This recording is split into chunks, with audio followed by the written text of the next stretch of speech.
como na idade do Miguel, você não tem condições de falar o que é certo e o que é errado. Você só é deixado levar. Entende? O assunto Miguel Oliveira ainda continua em alta. Muitas pessoas saíram da narrativa onde Miguel Oliveira era o vilão e agora entraram em uma narrativa onde Miguel Oliveira se tornou vítima. O pregador, pastor, eu não sei como se chama hoje, o título que dão dentro do meio gospel ao Yudi Tamashiro.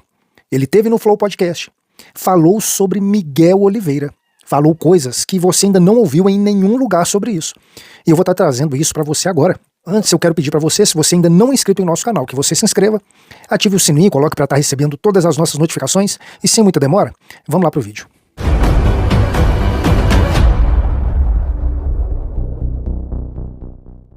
Yudi Tamashiro esteve no Flow Podcast com o Igor 3K. Foi tocado no assunto Miguel Oliveira, que é a sensação do momento. E veja só o que o Yudi Tamashiro falou. Confere comigo. Muito claramente, cara, quando eu vejo um garoto de 14 anos, sei lá, 13 anos ou qualquer coisa assim, fazendo, sabe, aparecendo na internet e tudo mais, ainda mais com as informações que a gente acaba pegando em volta, que, putz, aquilo ali é meio criado pra ser assim, e tem um motivo daquilo acontecer daquele jeito, de viralizar na internet e tudo mais, eu fico pensando, cara, imagina... Agora o moleque já falou que tem pretensões políticas, o que é maluco, porque ele tem uma criança. Ele tava na né? Assembleia, né? Pois é. Então, fico olhando, eu acho que o nome dele é Miguel, se eu não me engano. Eu fico olhando e fico, putz, cara, o que será?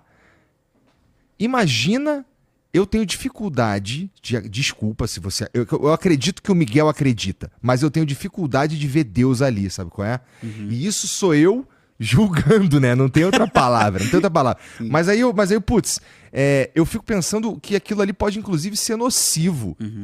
E ao mesmo tempo eu acredito que tem gente que se beneficia daquilo de alguma forma. Sim, com certeza. Tá ligado? Porque de um jeito ou de outro tá falando tem uma mensagem divina ali, de certa forma. Uhum. Um pouco na minha opinião, um pouco de teatro também, para que aquilo ali funcione em rede social principalmente.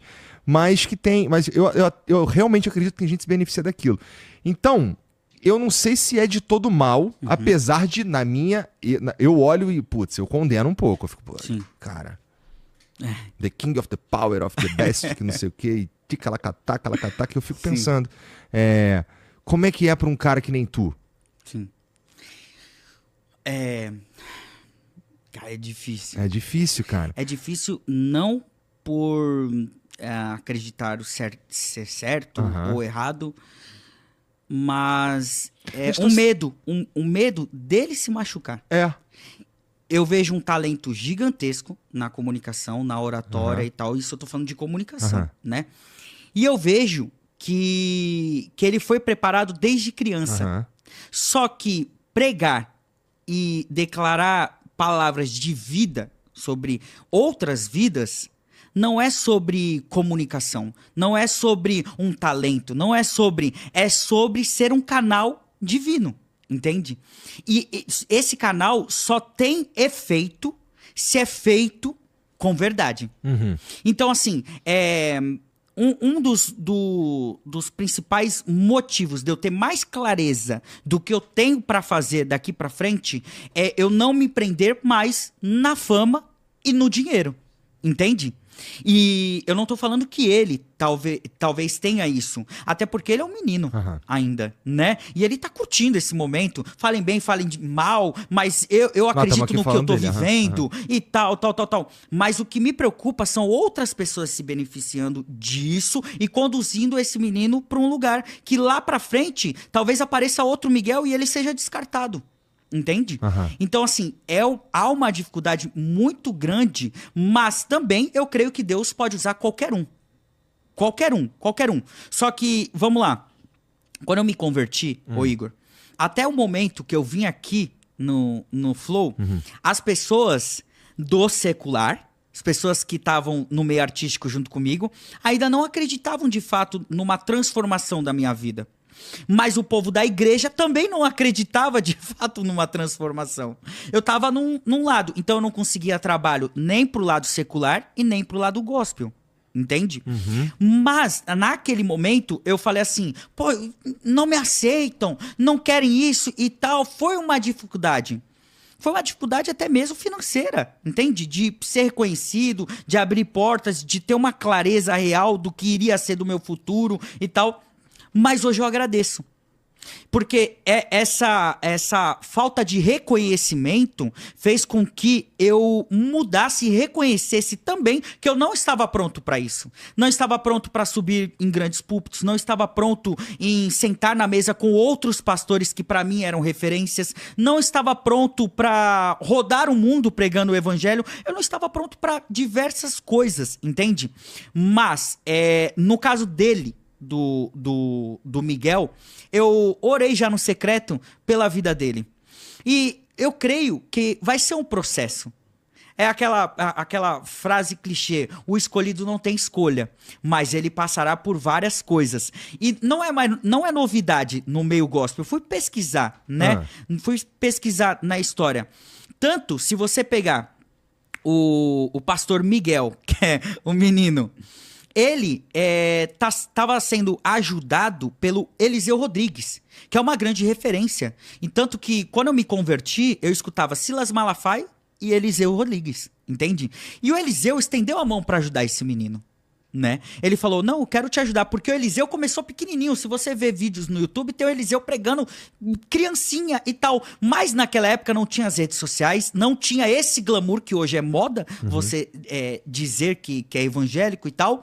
Mas eu senti uma bondade do Eliseu em ajudá-lo. Entende? Só que eu não sei, eu não tô... A gente não tá lá, né? Não tô lá pra saber o que tá acontecendo. Ele não recebeu tão bem a crítica do Eliseu, né? Do Eliseu Rodrigues. Mas eu creio que todas essas coisas que estão acontecendo já sempre aconteceram. Entende? Só que agora tá sendo mais exposto, né? Agora todo mundo tá vendo, né? Agora tem sempre um cara filmando. Exato, né? Exato. Mas eu creio, o Igor, que esse moleque vai ser muito usado ainda. É mesmo? Eu creio. Porque ele é um menino conhecedor da palavra, ele foi criado no berço evangélico, né? Só que tem muitas vezes que você tem que sair do seu meio para buscar o seu próprio caminho. E talvez nesse caminho todo ele encontre o verdadeiro evangelho, ele encontre as suas cicatrizes, ele encontre a sua tristeza. E tristeza, muitas vezes, não é algo ruim. É normal. É parte do processo. Parte do processo. Eu só passei a viver um pouco melhor a minha vida quando eu passei a enxergar a beleza no caos. Entende? Quando você começa a enxergar tudo isso, você passa a viver melhor, ô Igor. Nenhum filme da Marvel, nenhum filme do Netflix é bom sendo bom do começo ao fim. Sempre tem as suas quedas, sempre tem a morte de um doente querido, sempre tem várias coisas, entende? Então, se você quer construir uma história bela, você vai ter que passar por isso. E eu vejo na vida desse Miguel que ele está a tempo de buscar o abraço do pai, se esconder por um tempo. Não digo estudar, porque ele conhece a palavra também. Ele vai continuar estudando. Mas eu vejo, se esconda, deixa a poeira baixar e volte com um comportamento diferente, né? Entendo. Eu acho que isso faz muito sentido. Porque assim, me escandaliza, assim, não que eu, de novo, não sou um conhecedor, não sou nem evangélico, nada disso. Nem eu sou conhecedor pra vir e falar algo, mas por uma particularidade minha e também por uma experiência minha, na minha infância, ser tão exposto à mídia. Porque aí é mesmo, você sabe como é. Aí você tem que colocar assim, é espiritual, mas não é espiritual. Mas a exposição, ela é natural, entendeu? Então, tipo assim, nenhum ser humano, ele foi criado pra ser idolatrado, entende? E nenhum ser humano foi criado pra ser apedrejado todos os dias. A cabeça do ser humano não aguenta. Não aguenta, por mais forte que você seja, ninguém aguenta viver dessa forma. Não aguenta por um tempo, depois começa a ficar sinistro. Ó o Justin Bieber, né? Ó o Macaulay Culkin lá. Ó, eu não vou citar no Brasil porque isso dá muita confusão, mas eu conheço. Eu mesmo, sorte não, a graça do Pai me alcançou, a mão de Deus me alcançou, porque senão eu podia estar perdido, aí eu podia estar loucão, o Igor. Então assim, podia essa não ter uma exposição... esposa, não estar prestes a ser pai, podia tudo ser muito diferente, né? Pô, quando as pessoas falam assim, mas sua vida transformou... Ô, meu irmão, olha os meus frutos, mano, olha o que o Senhor fez na minha vida, meu. É tipo assim, eu já não tinha mais perspectiva de vida nenhuma, mano. Tipo, eu vou ser mais uma subcelebridade aí, eu vou estar mais, tipo, perdido aí fazendo publicidade de marcas que eu nem acredito e vou viver, entendeu? Mas não, o Senhor quis algo maior, o Senhor quis me usar, né? Mas se eu pudesse dar um conselho, se você é um verdadeiro pregador mesmo, se você sente que você foi levantado pra isso, meu, não busque a fama, porque a fama ela vai te destruir, meu.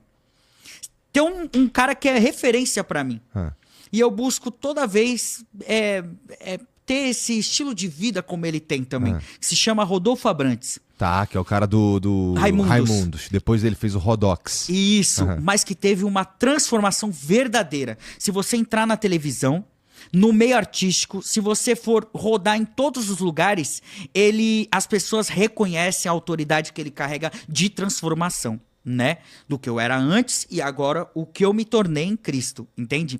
Então, assim, ele em momento algum buscou a fama. Em momento algum, o Rodolfo era pra estar com igreja, era pra ele estar rico, era pra ele estar... Não, ele quer viver pra Cristo e cumprir a missão dele. E tem gente que se revolta, fala, mas ele não soube aproveitar. E o que é aproveitar pra você? Tá ligado? Tipo, é muito mais profundo. O evangelho não se baseia em conquistas. O evangelho se baseia em verdade. O que é verdade pra você neste momento? Pô, eu tô feliz de estar aqui no Flow e eu tô sendo o mais verdadeiro possível ao ponto de eu sair com a tranquilidade de sendo verdadeiro e fiel às minhas palavras. Entende? Então, assim, é uma busca constante. Agora, quando você é novo, como na idade do Miguel, você não tem condições de falar o que é certo e o que é errado. Você só é deixado levar, entende? Eu era assim. Quando criança, eu não tinha escolha. Eu não podia falar o que eu achava, o que eu não achava. Porque tinham profissionais, graduados, empresários, que estavam prontos ali para te direcionar, para te mostrar o caminho certo. Você não tem capacidade para isso. Você é só um moleque, entende? É verdade. E assim, hoje eu colho muitas coisas, ô Igor, que aconteceram comigo lá no passado. E são coisas que me pesam durante a minha vida inteira. A minha vida inteira. Isso assim, Yudi, mas são lembranças? Não são lembranças. São assinaturas, são contratos, são julgamentos que eu vejo que são vários ciclos acontecendo na minha vida. Por exemplo, entendi. Eu tô hoje aqui, Rafael é meu advogado. Não só meu advogado, o Rafael é irmão do meu amigo da loucura, da vida ali de Alphaville, fomos criados junto e tal. Quando eu tinha 17 para 18, eu já estava no SBT, já estava com o meu contrato, já estava tudo bem, maravilha. Só que eu não ganhava o suficiente como o artista ganhava, né? Como a mídia achava que eu ganhava. E aí surge um empresário para me oferecer algo melhor para minha vida, entende? E eu, moleque, a minha mãe é uma professora, o meu pai feirante, estão oferecendo que você vai conseguir estourar, vai ganhar dinheiro, vai tal. Então, vamos nessa. Vamos nessa. Vamos assinar esse contrato do Luva de Pedreiro aí, entendeu? E eu assinei, mano. Eu assinei. Passaram-se ali 3 meses, 4 meses. Esse homem, ele queria que eu cantasse, na época eu tava cantando sertanejo, ele queria que eu cantasse com uma camisa do milionário José Rico, que eu gravasse as músicas que ele tinha escrito, ele queria que eu largasse o SBT pra ir fazer show. Porque ele sabia que ia ser melhor pra minha vida. Entendi. E quando eu disse não, eu fui até a sala dele. Isso a família não sabe e tal, mas é uma particularidade que eu nem falei pra família. Quando eu chego dentro da sala, ele queria me impor algo, porque ele sabia o que era melhor pra mim. Ele pega um revólver e coloca na mesa. Só que eu vim de quebrada. E pra mim já não era mais uma novidade isso. E eu falei, eu não vou fazer. Quando ele recebeu esse não, ele foi até o SBT querendo conversar com o Silvio Santos. E o Silvio, lógico que não atendeu. Mas ele conversou com a Silvia Bravanel. E falou, ele tem que sair do Bom Dia, tal horário, pra poder fazer as viagens dele e fazer o show. Só que assim, não existe isso, mano. Você tem um contrato com a segunda maior emissora do país. Você já tem uma carreira construída ali. Como é que ele ia interferir em tudo isso? E isso em 4 meses? Porra. De contrato? Aí o que aconteceu? Eu fui e falei, não quero mais esse contrato. Só que já estava assinado, Igor. Já estava assinado. A minha mãe e meu pai não tinham conhecimento disso. Eles não sabiam, assina sem ler. A empolgação... O que aconteceu é, a multa desse contrato, 5 milhões. Isso daí a gente está falando lá do começo da carreira. Hoje eu estou com 32 anos de idade. O meu filho tá para nascer dia 29 agora desse mês. E dia 29 vai ser a última audiência que eu vou saber se eu vou pagar 5 milhões ou não. Entendi. E aí eu te pergunto, e a fé onde fica nisso? Pois é. Nesse mesmo podcast eu vi muitas pessoas discordando da opinião de Uji Tamashiro, mas eu quero saber mesmo é a sua opinião. E o Uji Tamashiro tá certo de pensar da forma que ele pensa, com uma certa romantização do Profetinha Miguel, de Miguel Oliveira, ou Uji Tamashiro está coberto de razão? Deixa o seu comentário aí que ele é muito importante. Se inscreva em nosso canal, ative o sininho para estar recebendo todas as nossas notificações. Esse é o canal Roberto Dias e eu tô te esperando aqui no próximo vídeo.